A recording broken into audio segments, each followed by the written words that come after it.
Joining me now, Congresswoman Cammack, good friend of this program from Florida. Good to have you with us here, Congresswoman. I just don't get this. What's your take on what we've been seeing coming out of Providence? Well, I guess the first and foremost, we have to express our condolences for the victims of this terrible shooting. And I, like you, watched that press conference, and you want to talk about a crap show. Holy buckets.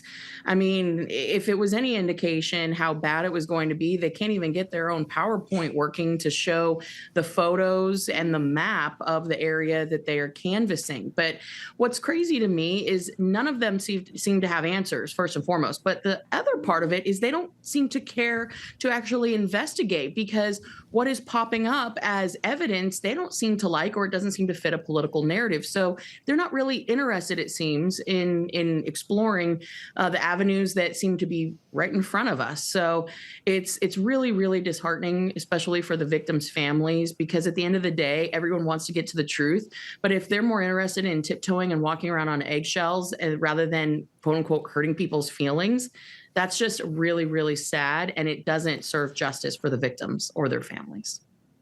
You know, right now at Olivet Nazarene University, there are reports they're investigating a situation where the Turning Point USA chapter leaders have been getting death threats so serious that one of the campus leaders has had to leave campus as a result of that.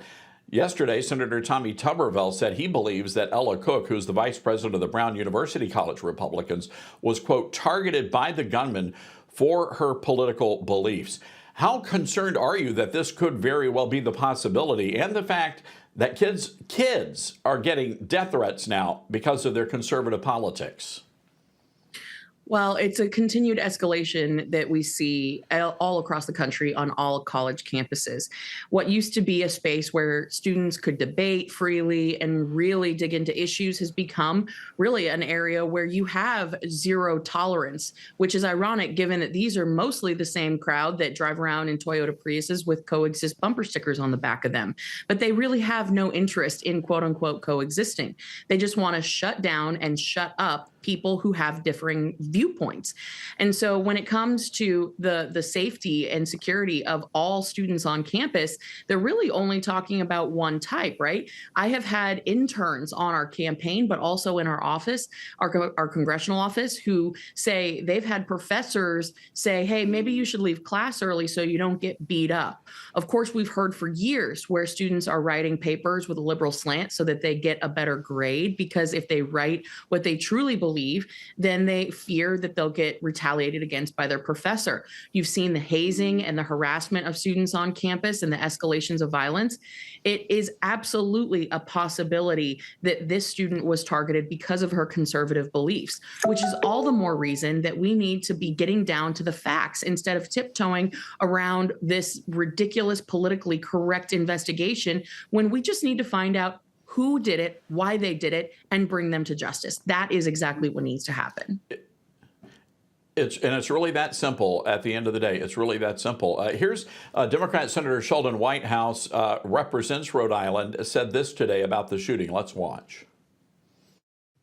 There is simply no need from an investigative point of view for people who have no idea what they're talking about to offer their stupid and ill-informed views about what happened all over the internet. So I would please, just from a law enforcement perspective, ask anyone who sees this to just shut up. Your reaction to that, Congresswoman?